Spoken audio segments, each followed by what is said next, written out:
Hey everyone, welcome to a brand new episode of DC Collectors. Today we're taking a look at the Mattel Justice League Power Slingers Cyborg action figure. Before we get into this review, please hit that subscribe button and the like button so you'll be notified each and every time I post a new video, which seems to be every day, and hey, why not? It's just more content for you to enjoy about your favorite DC franchise in toy reviews, news, and commentary. Alright, so this particular figure was one of those that has seen better days, but I wanted to pull this one out because I'm getting sort of hyped for Zack Snyder's Justice League. The hype's starting to build again as we think there's going to be a March release for the Snyder Cut, so I was like, what do I have in my collection, this mint on card that I can just pull out and review? This was one of the first things I came across, so I said, okay, why not? Let's pull this one out. So this is their 6-inch toy or kid line. This is not really CS4 plus. It's not really the collector grade line, and you'll see why in a few minutes. Mainly because you have all these little doodads and gadgets to make them more kid friendly, but also, you know, just not as well articulated and not as well sculpted, all that kind of good stuff. But for the most part, these are really cool action figures. Here's the look at the packaging. You see it had the Justice League logo, name of the character there. Of course, shows you a little bit about why it's called a power slinger. Back of the box shows you a little bit more. It gives you a look at Cyborg with his sonic power suit, how to use the power slinger, and of course the bottom of the box gives you the UPC and all this. Now these particular figures, I think I last saw them at my local Ollie's, and you could get them for I think $2.50 each. But now they only had a select few, so there wasn't that many to choose from. But you know, hey, $2.50 for a DC action figure, you can't beat it. All right, so let's open this guy up and let's review. Okay, so first, let's look at the accessories on this guy.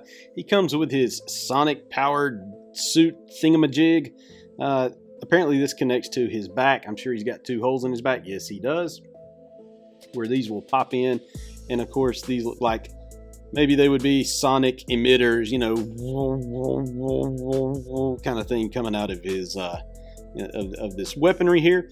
And we'll look at that a little bit later. He comes with 2 of these power sling rubbery thingies, and the way this works is you take the power slinger device here, line this up with the hole right here, you kind of pull that back, and boom, you can knock Cyborg down with it if you wanted to. You know, something the kids would say, hey, this is really fun. Oh well. But that's for the kids. Let's take a look at the paint and the sculpt on this particular Cyborg. Now, this is a different colored look for Cyborg. Not exactly silver, not exactly metallic. It looks sort of, I don't know, it's got like some kind of a bluish hue to it that doesn't make it quite silver. This is actually a repaint of the regular release of the action figure. Now, look at it closely. I mean, the Cyborg face is, you know, it's okay. It's painted pretty decent. Even the eyeball looks pretty good. There's nothing really horrible about that, except for the hairline. You can see where some of the hair was sculpted and his face was painted, you know, so sort of brown, so they missed the black of the hair across some of that line. But I'm not going to fault him too bad for that. Obviously, this is a detailed sculpt for this kind of figure, but they didn't go so far as really making some of those details pop with some, like a light wash or something like that. They just said, okay, we'll leave it in the molded plastic and we'll just paint a few things here and there. And that's it, because we don't want to go too overboard with this figure, or the price point wouldn't be worth it. So you can see, just Sculptor did a pretty decent job on this. This is, if you've seen Justice League, and I'm sorry if you have, it's a very horrible movie. Can't wait for the Snyder Cut, but that's neither here nor there. If you look at it, this would be a very intricate, very time-consuming sculpt, because there's a lot going on in Cyborg's costume in that movie. But I think they did a decent job for the price point. This thing was probably selling for about $9 at retail when it first came out, so they're not going to go overboard with this if they didn't have to. You can look, even the back has some pretty cool textures and features here on this particular particular piece. Now the paint, like, look, there's just some black paint for no apparent reason on his shoulder. It just looks horrible. But you know, what you gonna do? What are you gonna do? All right, so let's take a look at the sculpt. I mean, the articulation on this guy. His head can turn all the way around, and that's it. No movement other than that.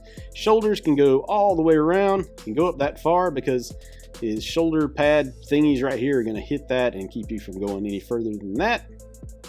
His elbows turn all the way around, and they can bend, as you can see, but just the one bend there. His wrists go all the way around. He turns all the way around at the waist. His legs, do his legs move? Ah, yes they do, just very tight. So he can do a pretty good split that way, no leg function that way. He's got the one knee bend there, and that is it for articulation on this particular figure. So not much in the way of articulation, but again, this is a kid's figure, and for it being a kid's figure, I think there's plenty of articulation for especially for a kid who's wanting a 6-inch figure. And in that scale, you get pretty decent amount of articulation for that amount. So let's put him up with some other figures in this line. We're going to put him up with Batman. I have a Power Slingers Superman with no cape because he didn't come with one. Aquaman right behind him. So you can get, like, you know, a few of the Justice League members here. We're missing the Flash and Wonder Woman, but and this is all I had open, so that's all I took. But there is the Cyborg Power Slingers Justice League action figure from Mattel. All right, hit that subscribe button and that like button. You can find me on DC Collectors, DCCollectors.com each and every day, and you can find me on social media at DC Collectors on Facebook, Twitter, and Instagram. Thanks.